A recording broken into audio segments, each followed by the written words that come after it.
Hello and welcome to Mr. Pena Has Flipped. This is video lesson number 14.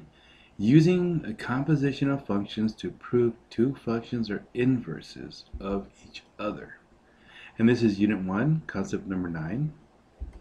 So, if I give you two different functions, say I got f of x here and I got g of x over here, okay? I want to know, are they inverses of each other? It's important to know that. How would you do it?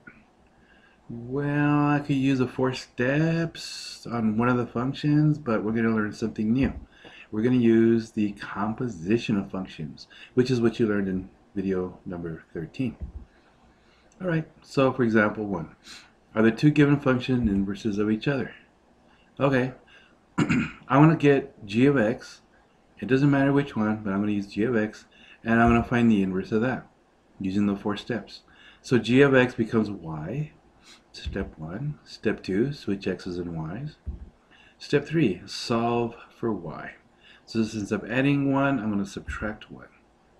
There, I got x minus 1 is equal to 1/2 y. Now to get rid of the 1/2, since I'm dividing by 2, I'm going to multiply by 2 on both sides. There you go. So 1/2 times 2 on the right is 1y. On the left, I won't distribute everything. 2x minus 2. Now, I got the y by itself, so step 4 is rewrite it. F of x is equal to 2x minus 2. Now, here's what I'm looking for. This is my inverse function. Okay, f inverse of x. Does it look like my original f function? Like that? No, it doesn't look like it. So they're not inverses. That's it. Easy enough. Now, using composition of functions, okay, I'm going to use two slightly different functions. Okay? This is the inverse we just got, f of x. G of x is the original g of x function. So what I'm going to do this time is I'm going to use composition of functions. I'm going to plug g into f, or I can plug f into g. It also looks like this. Plug g into f, or plug f into g. Well, I want to do this. Plug g of x into f. And this is how it works. Okay, in the parentheses of f of x, I'm going to plug in the stuff from g, function g.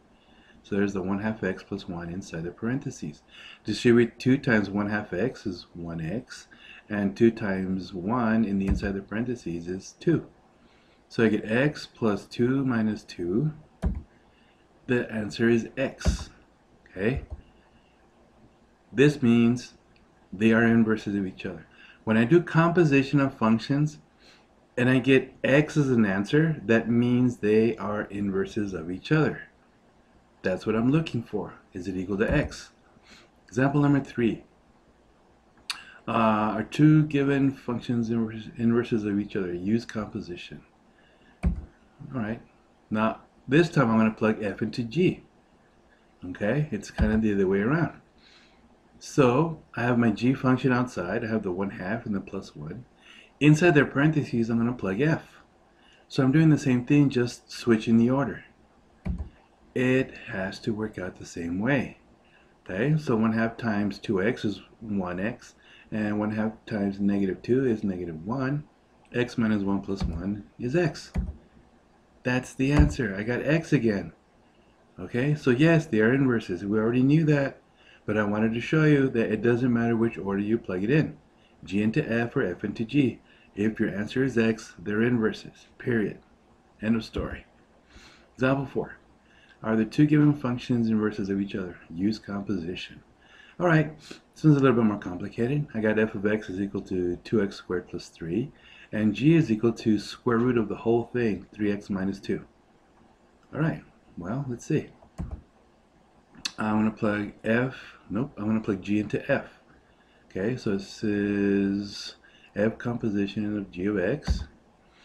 So, since I'm plugging g into f, everything in g goes in the parentheses, so that stuff's getting squared. When I square root it inside the parentheses, and then I square it outside the parentheses, basically they cancel out. Okay? So the square root sign cancels out with the squared outside. And then I get 3x minus 2 on the inside of the parentheses. 2 times 3x is 6x. And then 2 times negative 2 is 4. So I end up with 6x minus 4 plus 3. Simplify to that. 6x minus 1. Now that's it. I can't simplify it anymore.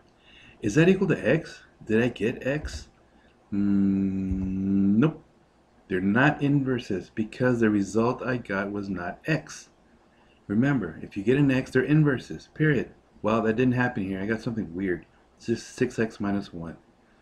And that's it. That's the way you prove two functions are inverses of each other by using composition of functions. Okay, please write this all down in your notebook. I will be looking at it. Okay, thank you for watching, and I will see you in class.